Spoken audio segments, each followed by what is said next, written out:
नरेंद्र मोदी ने मन की बात कार्यक्रम में गुरु नानक देव जी को किया याद। गुरु नानक देव का कल 551वां प्रकाश पर्व मनाया जाएगा। प्रधानमंत्री ने करतारपुर साहिब कॉरिडोर खोलने को बताया ऐतिहासिक। केंद्रीय गृह मंत्री अमित शाह ने बृहत्तर हैदराबाद निकाय चुनाव में पार्टी की तरफ से किया रोड शो। टीआरएस और मजलिस के नेतृत्व में हैदराबाद के लोग हुए बेहाल।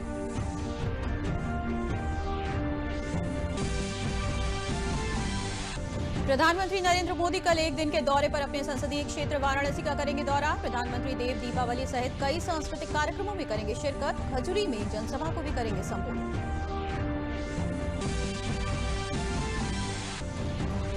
और भारतीय चिकित्सा परिषद यानी आईसीएमआर ने कोविड-19 की जांच की प्रभावी, त्वरित और अधिक क्षमता वाले परीक्षण विधि को दी मंजूरी। ड्राई स्वैब आरएनए एक्सट्रैक्शन प्रणाली द्वारा होगी ये जांच। नमस्कार, मैं हूं मोनिका चौहान और अब समाचार विस्तार से। देश में कल गुरु नानक देव जी का 551वां प्रकाश पर्व मनाया जाएगा। मन की बात कार्यक्रम में गुरु नानक देव जी को याद करते हुए प्रधानमंत्री ने कहा कि दुनिया भर में उनके संदेश आज भी प्रासंगिक हैं। कोरोना के समय में भी लंगर की परंपरा को जारी रख मानवता की सेवा करने पर सिख समुदाय की सराहना करते हुए करतारपुर साहिब कॉरिडोर खुलने को ऐतिहासिक बताया। प्रधानमंत्री ने देशवासियों को कोरोना महामारी के प्रति लापरवाही न बरतने और सचेत रहने का संदेश दिया। साथ ही उन्होंने देश की धरोहरों के संरक्षण में तकनीक की भूमिका को भी अहम बताया। साथ ही प्रधानमंत्री ने संविधान निर्माता डॉक्टर भीमराव अंबेडकर को याद किया, जिनकी पुण्यतिथि 6 दिसंबर को है।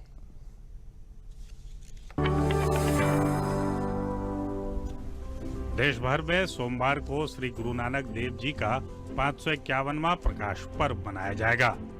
मन की बात कार्यक्रम में प्रधानमंत्री मोदी ने कहा कि दुनिया भर में गुरु नानक देव जी के संदेश आज भी प्रासंगिक हैं। उन्होंने कहा कि कोरोना काल में सिख समुदाय ने दुनिया भर में गुरु नानक जी की लंगर परंपरा को जारी रखकर सबके समक्ष प्रेरणा का उदाहरण पेश किया। कल 30 नवंबर को हम श्री गुरु नानक देव जी का 551वां प्रकाश पर्व मनाएंगे। पूरी दुनिया में गुरु नानक देव जी का प्रभाव स्पष्ट रूप से दिखाई देता है। वैंकूवर से वेलिंगटन तक, सिंगापुर से साउथ अफ्रीका तक उनके संदेश हर तरफ सुनाई देते हैं। गुरु ग्रंथ साहिब में कहा गया है, सेवक को सेवा बन आई, यानी सेवक का काम सेवा करना है। बीते कुछ वर्षों में कई अहम पड़ाव आए और एक सेवक के तौर पर हमें बहुत कुछ करने का अवसर मिला। साथियों, ये गुरु नानक देव जी ही थे जिन्होंने लंगर की परंपरा शुरू की थी और आज हमने देखा कि दुनिया भर में सिख समुदाय ने किस प्रकार कोरोना के इस समय में लोगों को खाना खिलाने की अपनी परंपरा को जारी रखा है। मानवता की सेवा की परंपरा हम सभी के लिए निरंतर प्रेरणा का काम करती है। मेरी कामना है हम सभी सेवक की तरह काम करते रहें। गुरु साहिब मुझसे और देशवासियों से इसी प्रकार सेवा लेते रहें। प्रधानमंत्री ने संविधान निर्माता डॉक्टर भीमराव अंबेडकर को भी याद किया, जिनकी पुण्यतिथि 6 दिसंबर को है।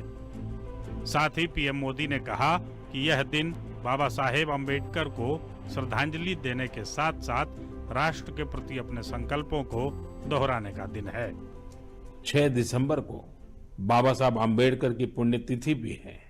ये दिन बाबा साहब को श्रद्धांजलि देने के साथ ही देश के प्रति अपने संकल्पों, संविधान ने एक नागरिक के तौर पर अपने कर्तव्यों को निभाने की जो सीख हमें दी है, उसे दोहराने का है। मन की बात कार्यक्रम में पीएम मोदी ने राष्ट्रीय धरोहरों के संरक्षण के लिए तकनीक के उपयोग को महत्वपूर्ण बताया। आज देश में कई म्यूजियम्स और लाइब्रेरी अपने कलेक्शन को पूरी तरह से डिजिटल बनाने पर काम कर रहे हैं। दिल्ली में हमारे राष्ट्रीय संग्रहालय ने इस संबंध में कुछ सराहनीय प्रयास किए हैं। राष्ट्रीय संग्रहालय द्वारा करीब 10 वर्चुअल गैलरीज इंट्रोड्यूस करने की दिशा में काम चल रहा है न मजेदार। अब आप घर बैठे दिल्ली के नेशनल म्यूजियम गैलरीज का टूर कर पाएंगे, जहां एक और सांस्कृतिक धरोहरों को टेक्नोलॉजी के माध्यम से अधिक लोगों तक पहुंचाना अहम है, वहीं इन धरोहरों के संरक्षण के लिए टेक्नोलॉजी का उपयोग भी महत्वपूर्ण है। प्रधानमंत्री ने एक बार फिर कोरोना महामारी के प्रति सचेत रहने की बात दोहराई। पीएम ने कहा कि कोरोना को लेकर किसी भी तरह की लापरवाही अब भी बहुत घातक है और इस महामारी के खिलाफ अपनी लड़ाई को मजबूती से जारी रखने की प्रतिबद्धता जताई। प्रधानमंत्री नरेंद्र मोदी ने आज मन की बात कार्यक्रम के जरिए देश को संबोधित किया है। कार्यक्रम के 71वें संस्करण को लेकर जालौन में महिलाओं में खासा उत्साह देखने को मिला। पीएम मोदी ने रविवार को मन की बात कार्यक्रम में बोलते हुए कहा कि हर भारतीय को ये जानकर गर्व महसूस होगा कि देवी अन्नपूर्णा की एक प्राचीन मूर्ति को कनाडा से भारत वापस लाया जा रहा है। लगभग 100 साल पहले 1913 में ये मूर्ति वाराणसी के एक मंदिर से चुराई गई थी और देश के बाहर तस्करी की गई थी, जिसे अब देश में वापस लाया जा रहा है। इसके अलावा उन्होंने प्रकाश पर्व की भी देशवासियों को शुभकामनाएं दी।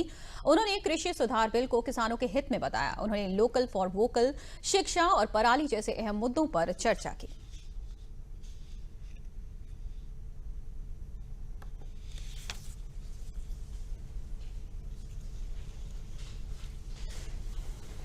माननीय मोदी जी अपने मन की बात लोगों तक पहुंचाते हैं और आज उन्होंने गुरु नानक जयंती की बधाई देते हुए कहा है कि गुरु सेवक को ही सेवा बनाएं और बच्चों को मतलब कोई भी जैसे छोटे छोटे कार्यक्रम होते हैं अपने बच्चों को ले जाकर उन कार्यक्रम में शामिल करें और बुलाना चाहिए ताकि उन बच्चों को देखें वो कार्यक्रम, भविष्य में उन लोगों की मानसिकता और आगे बढ़े, उनका भविष्य बने।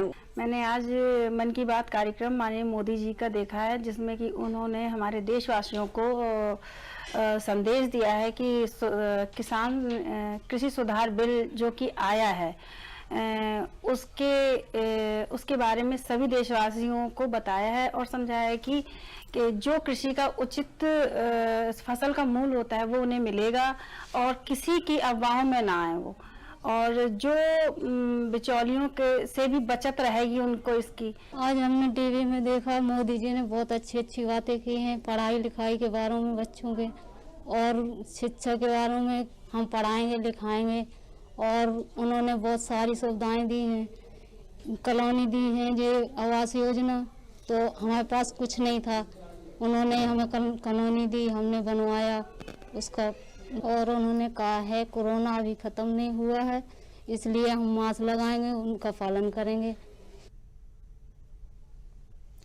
हैदराबाद निकाय चुनाव को लेकर भाजपा ने पूरी ताकत झोंक दी है। गृह मंत्री अमित शाह ने आज रोड शो किया और भाजपा के पक्ष में माहौल बनाने की कोशिश की। रोड शो से पहले अमित शाह ने चार मीनार के ठीक पास भाग्य लक्ष्मी मंदिर में पूजा अर्चना भी की।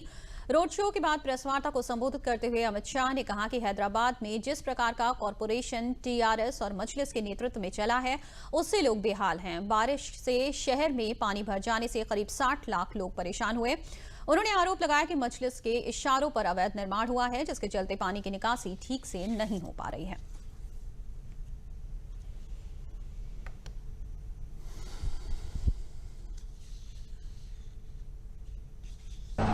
छह साल से स्ट्रॉन्ग वाटर की एक भी लाइन इसका सिल्टिंग नहीं हटाया गया, नालों का सिल्टिंग नहीं हटाया गया। पानी नहीं भरेगा तो क्या होगा? मजलिस साथीदार है, मजलिस के इशारों पर अवैध कंस्ट्रक्शन चलते हैं, अपीसमेंट होता है, इसके कारण पानी की निकासी के मार्ग के अंदर अवैध कंस्ट्रक्शन जो हुए हैं। जब हैदराबाद की जनता इतनी बड़ी मुसीबत में थी तब मुख्यमंत्री कहां थे, ओवैसी कहां थे? समाचार अभी और भी हैं लेकिन पहले लेते हैं ये विराम। माँ से अच्छा कौन जाने माँ के मन के टुकड़े को, कब चाहे प्यार कब चाहे दुलार। माँ से अच्छा और कोई नहीं जानता कि बच्चे के पैदा होने के 1 घंटे के अंदर माँ का पहला गाढ़ा पीला दूध ही पिलाना चाहिए। यही कुदरती शक्ति है जो बच्चे को हर बीमारी से लड़ने की शक्ति देती है। माँ सब जानती है ना। एक सर्किट हाउस,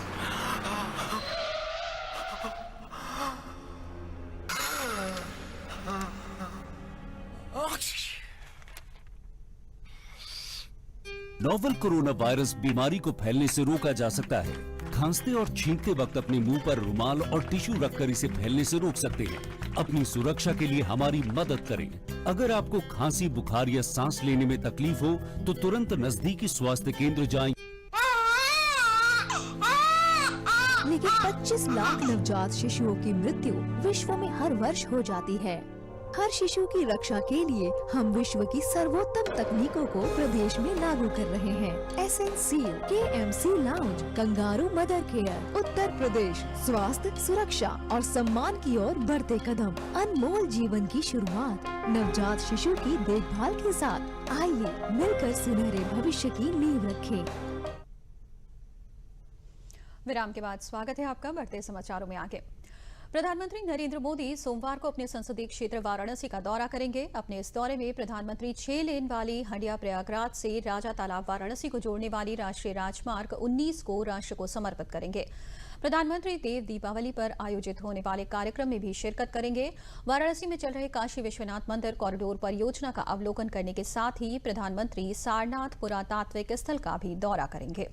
2447 करोड़ रुपए की लागत से बनाए गए 6 लेन वाले राष्ट्रीय राजमार्ग 19 से प्रयागराज से वाराणसी पहुंचने में 1 घंटे कम वक्त लगेगा।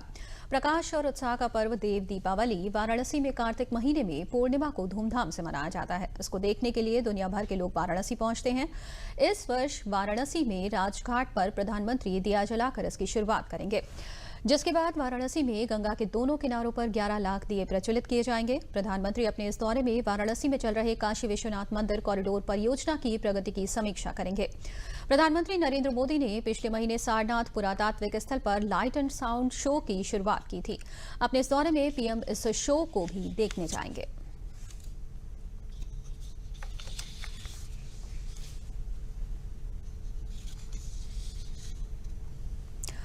और प्रधानमंत्री कल वाराणसी आ रहे हैं। इस समय हमारे संवाददाता विकास सिंह भदौरिया वाराणसी में मौजूद हैं। आइए चलते हैं उनके पास और जानने की कोशिश करते हैं कि प्रधानमंत्री के कल के 5 घंटे के वाराणसी प्रवास के दौरान कौन कौन से कार्यक्रम हैं और उसके लिए क्या क्या तैयारियां हैं और लोगों में प्रधानमंत्री के दौरे के बारे में कैसा उत्साह है। विकास, बताइए क्या कुछ हो रहा है वहां पर और लोगों का उत्साह कैसा है और क्या क्या कार्यक्रम होने वाले हैं।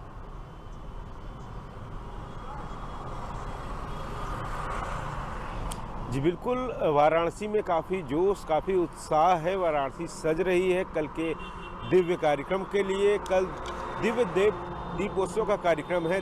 देव दीपावली यहाँ पर जो मनाई जाएगी, यहाँ पर इससे पहले मनाई जाती रही है कल, लेकिन इसमें प्रधानमंत्री नरेंद्र मोदी स्वयं इसमें शामिल होंगे और कल काशी के घाटों पर 11 लाख दिए प्रज्वलित किए जाएंगे। अपने आप में काशी की आभा पूरी दुनिया देखेगी। जो छठा बिखरेगी काशी के घाटों पर, पूरा स्वरूप बदला बदला सा नजर आएगा।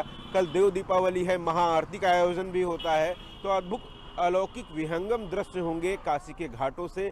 इसके साथ ही प्रधानमंत्री सबसे पहले आएंगे, खजुरी आएंगे, वहाँ पर राजा के तालाब से हड़िया तक 6 लेन का लोकार्पण करेंगे। ये 6 लेन राजमार्ग है, ये बहुत ही लोगों के लिए फ़ायदा होगा। इससे जो एक लंबी दूरी है, उस दूरी में जो है कह रहे हैं हड़िया से लेकर राजा के तालाब के बीच में काफ़ी ज़्यादा जो जाम की समस्याएं आ जाती थी। पहले आपको कस्बों के बीच से निकलना पड़ता था, काफ़ी ट्रैफिक रहता था, उस ट्रैफिक से उनको निजात मिल जाएगी और जो समय है प्रयागराज से यहाँ आने का, उसमें काफ़ी समय की बचत होगी। अपने आप में ही बहुत महत्वपूर्ण है। इसके बाद प्रधानमंत्री आएंगे, घाटों पे आएंगे, सबसे पहले राजघाट जाएंगे और जहाँ पर दीप प्रज्वलित करेंगे। इसके बाद का आगे का कार्यक्रम, प्रधानमंत्री पूरे घाटों का मुआयना करेंगे। जल, थल, नभ तीनों के द्वारा प्रधानमंत्री पहली बार इस दौरे में काशी में रहेंगे। ये खास तौर से बड़ी बात है। काशी विश्वनाथ कॉरिडोर के कामों का निरीक्षण करेंगे और इसके बाद प्रधानमंत्री सबसे अंत में जाएंगे सारनाथ, जहाँ पर लाइट एंड साउंड शो को देखेंगे, जिसका प्रधानमंत्री ने कुछ दिन पूर्व ही उद्घाटन किया था। तो बिल्कुल प्रधानमंत्री जब आते हैं तो खास तौर से नई सौगातें देते हैं और जो कुछ सौगातें हैं, यहाँ के जो कुछ कार्य हैं, जैसा कि काशी विश्वनाथ कॉरिडोर का निरीक्षण करेंगे, एक एक चीज़ पर बाकायदा नोटिस लेते हैं कि किस तरीके से कार्य योजना चल रही है, कार्य योजना की प्रगति देखते हैं, उसकी समीक्षा करते हैं और क्या कुछ डेवलपमेंट यहाँ पर हो सकते हैं। काशी दिन प्रतिदिन बदलाव की बयार यहाँ पर बह रही है।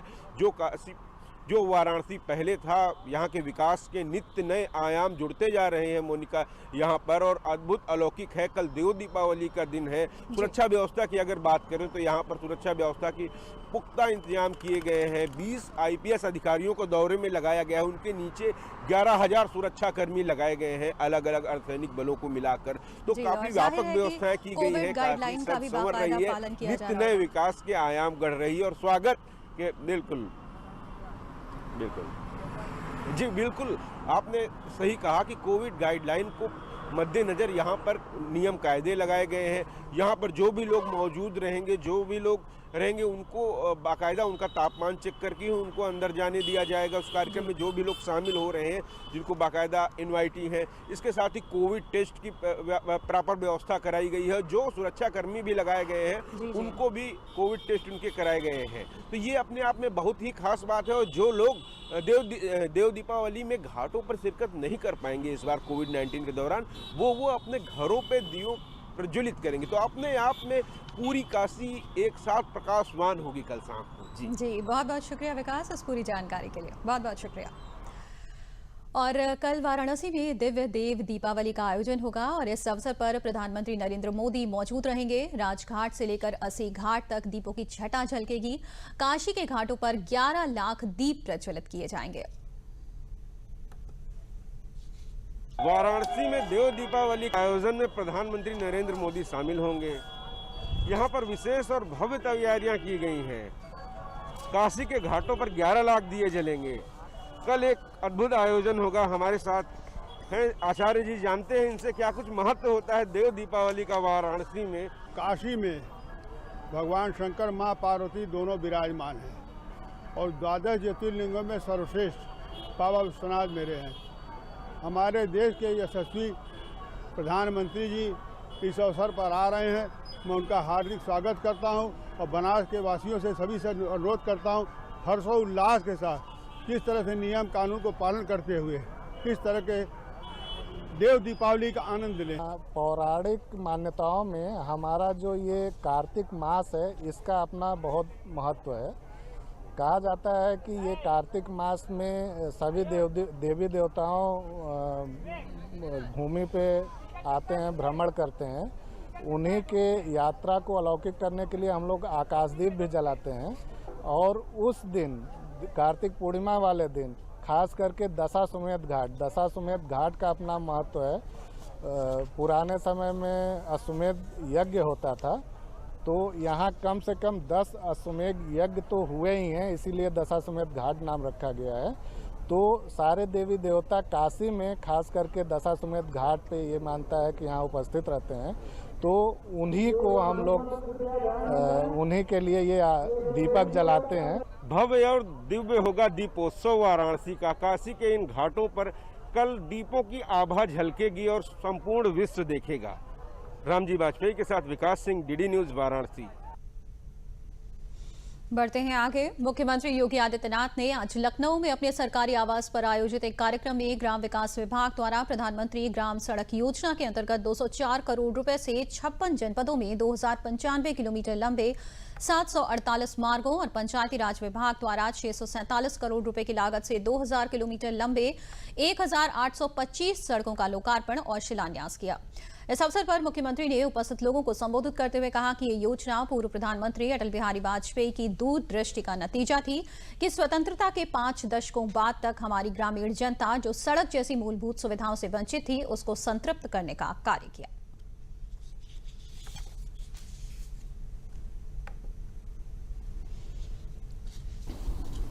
पंचायती राज जिला पंचायतों के माध्यम से सड़कों के नवनिर्माण की एक बड़ी प्रक्रिया को आगे बढ़ा रहा है।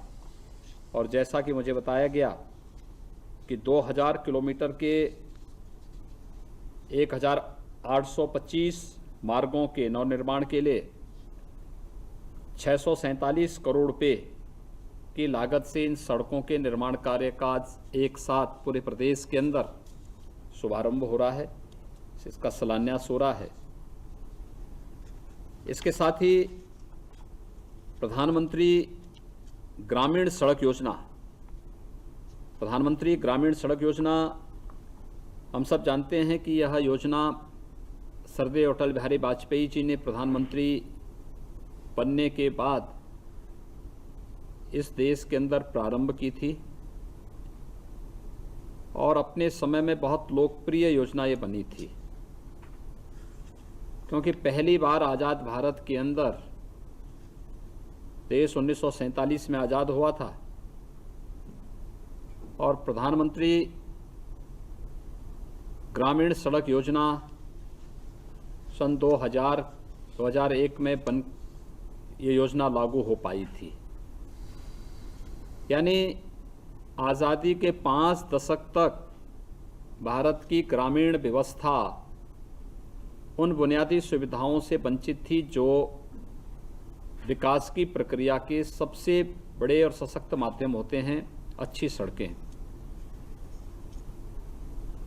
तब से प्रधानमंत्री ग्रामीण सड़क योजना ने अनेक चरण संपन्न किए हैं और लगभग ज़्यादातर ग्राम पंचायतें, 500 की आबादी के ज़्यादातर गांव मजरे सभी प्रधानमंत्री ग्रामीण सड़क योजना से पूरी तरह जुड़ चुके हैं। भारतीय चिकित्सा अनुसंधान परिषद यानी ICMR ने CSIR centre for cellular and molecular biology द्वारा विकसित कोविड-19 संक्रमण की जांच के लिए ड्राई स्वैब डायरेक्ट RT-PCR परीक्षण विधि को मंजूरी दी है। किसी नए संसाधन का इस्तेमाल किए बगैर नए तरीके से कोरोना टेस्टिंग की क्षमता को 2 से 3 गुना तक बढ़ाया जा सकता है। कम लागत और तेज प्रभाव को देखते हुए ICMR ने कोरोना संक्रमण का पता लगाने के लिए ड्राई स्वैब प्रणाली के इस्तेमाल की एडवाइजरी जारी की है।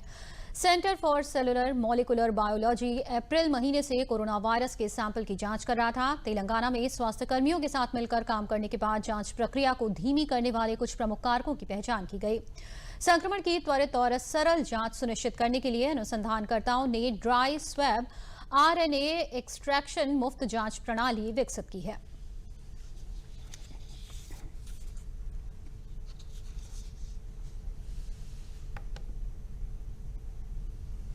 और समाचारों में आगे बढ़ने से पहले लेते हैं एक छोटा सा break.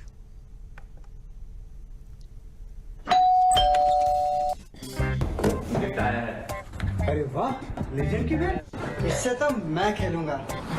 Future batting legend bat. इसमें जिसका नाम लिखा है बैट उसी को मिलेगी। अरे यार, देखा, अगर इस पे मेरा नाम नहीं लिखा होता तो कितनी दिक्कत हो जाती। इसलिए RBI कहता है बैंक अकाउंट हो या बैंक लॉकर, उसमें नॉमिनी का नाम जरूर दर्ज करें ताकि आपकी जमा पूंजी उसी को मिले जिसे आपने नामित किया है। RBI कहता है जानकार बनिए, सतर्क रहिए। विराम के बाद स्वागत है आपका। बढ़ते हैं समाचारों में आगे। अपर मुख्य सचिव स्वास्थ्य अमित मोहन प्रसाद ने प्रेस वार्ता में बताया कि प्रदेश में पिछले 24 घंटों में कोरोना संक्रमण के 2036 नए मामले सामने आए हैं और पिछले 24 घंटों में 2618 कोरोना संक्रमित मरीज उपचार के बाद पूरी तरह से ठीक होकर डिस्चार्ज किए गए हैं। अब तक प्रदेश में कोरोना संक्रमण से 5,09,556 मरीज उपचार के बाद स्वस्थ होकर डिस्चार्ज किए जा चुके हैं, जिसके बाद प्रदेश में रिकवरी दर बढ़कर 94.03% हो गई है। उन्होंने बताया कि प्रदेश में अब तक कोरोना संक्रमित मरीजों में से 7,742 मरीजों की मृत्यु हो चुकी है। विगत 24 घंटों में संक्रमण के 2036 नए मामले रिपोर्ट किए गए हैं।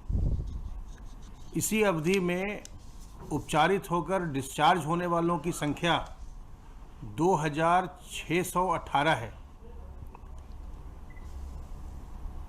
कुल मिलाकर अब तक जो लोग संक्रमित होने के पश्चात उपचारित होकर डिस्चार्ज किए गए हैं, उनकी संख्या बढ़कर के 5,09,556 हो गई है और प्रदेश में रिकवरी का प्रतिशत इस समय 94.03% है, 94.03%। इस समय एक्टिव इन्फेक्शन के केसेस की कुल संख्या 24,575 है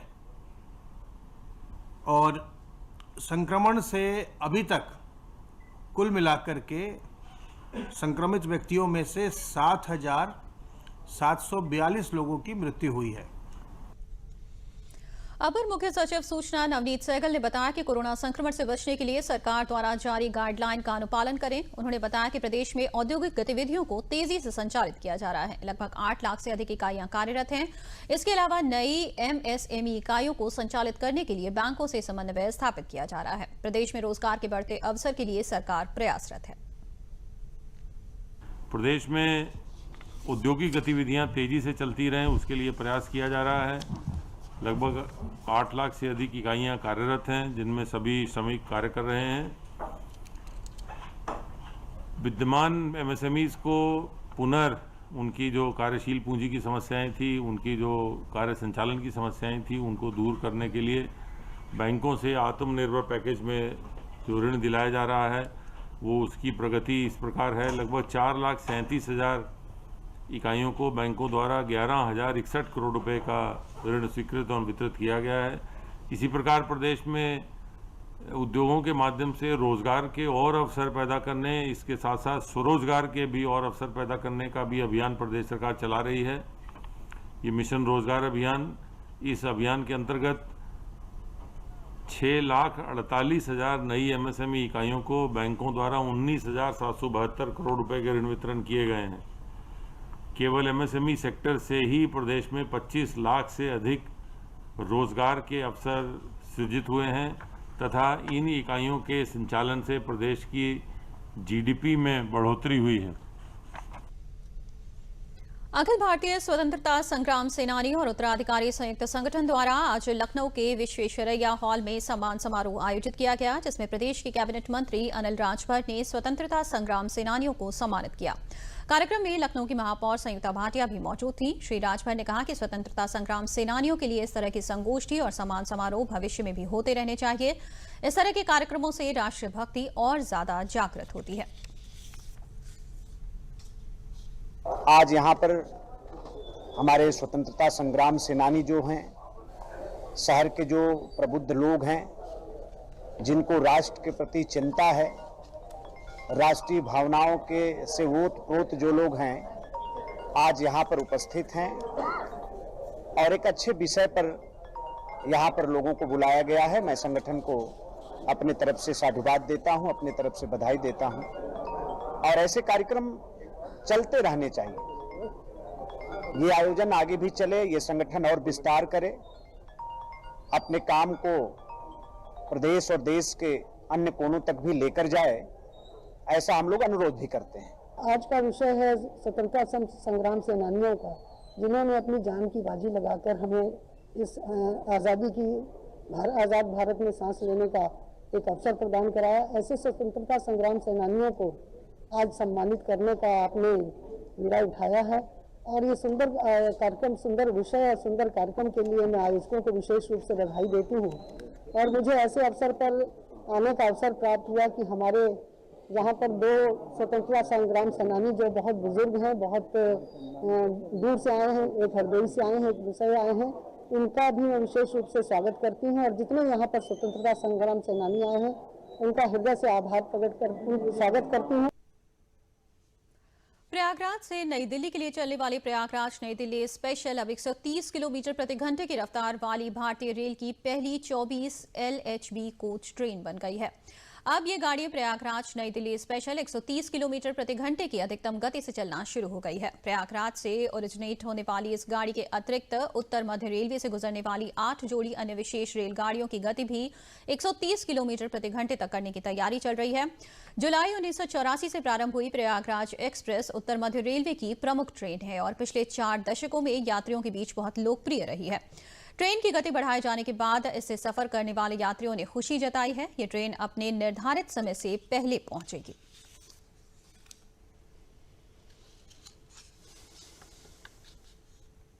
ये बहुत सुपर गाड़ी है, बहुत फर्स्ट क्लास गाड़ी है। VIP लोग चलते हैं। मैं काफी दिन से इसमें सफर कर रहा हूँ, करीब 13-14 साल से सफर कर रहा हूँ इसमें। फास्ट पहुँचाती है, कभी भी किसी भी मौसम में आप जाइए, आपको सही टाइम पहुँचाती है गाड़ी। तो सुनकर बड़ी खुशी हुई मुझे और हम इसमें सफ़र पहले भी बहुत बार कर चुके हैं और अभी भी कर रहे हैं। 130 किलोमीटर की रफ्तार से पहला प्रवास शुरू किया है। इस अवसर पर हमारा जो स्टाफ इसको लेके जा रहा है और जो स्टाफ इसको मेंटेन करता है, जो सफल बनाता है इस तरह की यात्रा को, उसको हमने सांकेतिक रूप से सम्मानित किया है। जिससे हमारा स्टाफ का हौसला बढ़े कि ऐसी और भी अच्छी अच्छी सुविधाएं हम दे सकें इस शहर को और ऐसी गाड़ियों को। ये गाड़ी उन 125 गाड़ियों में से है जो हम 130 की रफ्तार से चलाते हैं इस मंडल में और इस रेलवे में। और अब इस मंडल और इस दिल्ली से हावड़ा और दिल्ली से मुंबई के रास्ते को 160 किलोमीटर से अच्छे गाड़ी चलाने का भी प्रस्तावना स्वीकार होकर, कार्य स्वीकार होकर काम उस पर चल रहा है। लेकिन ये गाड़ी क्योंकि हमारी फेवरेट ट्रेन है शहर की, हमारी रेलवे की, इसके लिए एक बड़ा इम्पोर्टेंट दिन था आज। तो ये सोचा जाए कि हम अपने स्टाफ को सम्मानित करके उनका हौसला बढ़ाएं और आप लोगों को बुला के थोड़ा बताएं कि ये गाड़ी जो इस शहर की प्रिय गाड़ी है और राजधानी से जोड़ती है इस शहर को, उसका ये एक ऐतिहासिक प्रवास आज है। और अब अंत में प्रमुख समाचार एक बार फिर। प्रधानमंत्री नरेंद्र मोदी ने मन की बात कार्यक्रम में गुरु नानक देव जी को किया याद। गुरु नानक देव का कल 551वां प्रकाश पर्व मनाया जाएगा। प्रधानमंत्री ने करतारपुर साहिब कॉरिडोर खोलने को बताया ऐतिहासिक।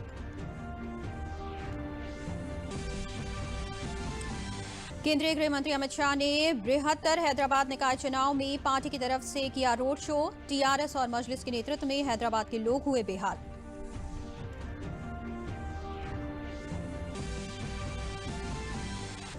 प्रधानमंत्री नरेंद्र मोदी कल एक दिन के दौरे पर अपने संसदीय क्षेत्र वाराणसी का करेंगे दौरा। प्रधानमंत्री देव दीपावली सहित कई सांस्कृतिक कार्यक्रमों में करेंगे शिरकत। खजुरी में एक जनसभा को भी करेंगे संबोधित।